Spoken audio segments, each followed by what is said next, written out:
Notice தந்திருக்காங்க. அந்த notice வந்து தலைமை கழகத்தில் எப்படி அடிச்சிருக்காங்களோ அதே மாதிரி நம்ம அடிச்சிருக்கோம். அதை அப்படியே நீங்களும் இது மாவட்ட செயலாளர் முறைப்படி போட்டு அடிச்சிருக்காங்க. இதை மாதிரி உங்கள் பெயர்களை போட்டும் நீங்கள் அடிக்கணும் அடிச்சுக்கலாம். அதே மாதிரி இப்போ வால் போஸ்டர் அடித்து நீங்கள் உங்களுக்கு திட்டங்களை ஒரு திட்டத்துக்கு ஒரு போஸ்டர் கூட அடிச்சு விடலாம். அப்படி நீங்கள் உங்கள் பெயர்களை போட்டு நீங்கள் எல்லா இடத்துலையும் ஒட்டலாம். இதை நீங்கள் தீவிரமாக எல்லாருமே செய்யலாம். மாவட்ட கழகத்திலிருந்து அடிச்சு கொடுத்தது தான் ஒட்டணுங்கிறது இல்லை. ஆனால் மாடல் தலைமையிலிருந்து கொடுத்ததை மாற்றம் இருக்கக்கூடாது. அதான் மாவட்ட கழகத்தில் கேட்டுக்கிட்டு எப்படி இருக்கணும் அப்படிங்கிற கேட்டுக்கிட்டு நீங்கள் அதுபடி இது பண்ணிக்கலாம். அதிலே கொடுத்துருக்காங்க. மாவட்ட செயலாளர் நோட்டீஸ் அடிக்காங்களா அவங்க நிர்வாகிகள் பேர் அப்படின்னு சொல்லி கொடுத்துருக்காங்க. அது கொண்டதில் எந்த நோட்டீஸு அது மாடல் நோட்டீஸ் அடிக்கணும் மாவட்ட கழகமே போட்டிருக்காங்க. மாவட்ட கழக நிர்வாகிகள் புகைப்படம், கழக நிர்வாகிகள் 3 படம் போட்டிருக்காங்க. மாவட்ட கழக செயலாளர் புகைப்படம் பார்த்துட்டு யாருனாலும் அதை அடிச்சுக்கலாம். அந்த மாடல் எப்படி இருக்கணும், இது தலைமையிலிருந்து தந்தது. பின்னால இன்னொரு 5 10 அந்த முன்னால இருக்கிறதுல எப்படி அடிக்கணுங்கிறதுக்கு அதை தந்திருக்காங்க. பார்த்துட்டு கிட்ட வந்து பார்த்துட்டு நான் கொடுத்து விட்றேன். யாரும் பார்த்துக்கிட்டேன். யாருனாலும் நீங்கள் அடிக்கலாம். உங்க பேரு படங்களை போட்டு அடிச்சுக்கலாம். இது தலைமையிலிருந்து வந்த சார்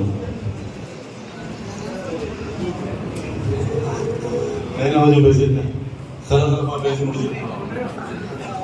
கழக அமைப்பு குறிப்பாக இந்த தேர்தல் அறிவிப்பதற்கு இன்னும் 20 அல்லது 25 நாட்களே இருக்கக்கூடிய ஒரு முக்கியமான காலகட்டத்திலே ஒவ்வொரு நாளும் எப்படி நாம் களப்பணியாற்ற வேண்டும் என்பதை அண்ணாச்சி அவர்கள் பொதுச் செயலாளருடைய ஆணை அப்படியே ஏற்று நமக்கு அதை செய்து கொடுத்து காட்டினாலும் நம்மளுடைய பணி முக்கியம் என்பதை அண்ணாச்சி அவர்கள் தெரிவித்தார்கள். அது உண்மையிலே நாம் ஏற்றுக்கொண்டு அதை பணியாற்றினால் எடப்பாடி அவருடைய ஆட்சி மீண்டும் தமிழகத்திலே அமையும் என்பதிலே எவ்விதமான ஐயமும் இல்லை. குறிப்பாக இந்த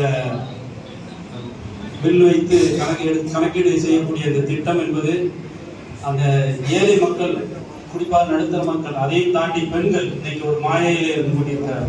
திமுக அரசு ஏதோ 1000 ரூபாய் கொடுத்து கொண்டிருக்கு, மாதம் 1000 ரூபாய் கிடைக்கும் சொல்லி. இந்த மாதம் 1000த்தினால அவங்க இதுவரைக்கும் பெற்றது வெறும் 32,000 ரூபாய்னு சொன்னாங்க.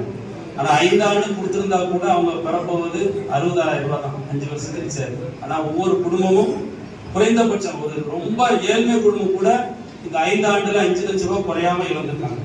இந்த திமுக ஆட்சி செய்த பல்வேறு விலைவாசி உயர்வுகள் இதன் காரணமாக 5 லட்சம் ரூபாய் மினிமம் இருந்திருக்காங்க. நடுத்தர வர்க்கம் 10-15 லட்சம் ரூபாய் இருந்திருக்காங்க. கொஞ்சம் மிடில் 25 லட்சம் ரூபாய்க்கு மேல இழந்திருக்காங்க. இதை நாம் உணர்த்துவதற்கு அந்த பில்லு அதை சிறப்பாக செய்வதற்கு அண்ணாச்சி ஐடி சொன்னாங்க. அதை நாம் செய்ய வேண்டும் என்று உங்களை அன்போடு கேட்டுக்கொண்டு இந்த வாய்ப்பை வழங்கி உங்களோடு கலந்துரையாட எனக்கு அனுமதி அளித்த மாவட்ட செயலாளருக்கு நன்றி தெரிவித்து விடைபெறுகிறேன். நன்றி, வணக்கம்.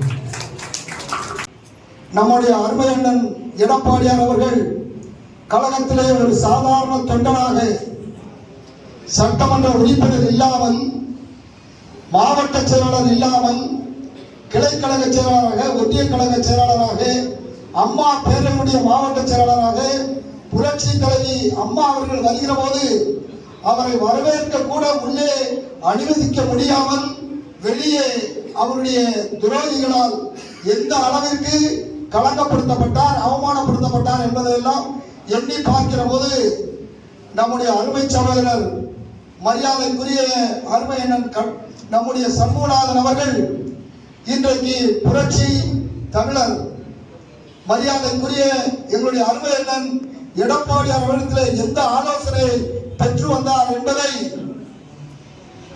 இதுவரை அவர் மூச்சு கூட விடவில்லை.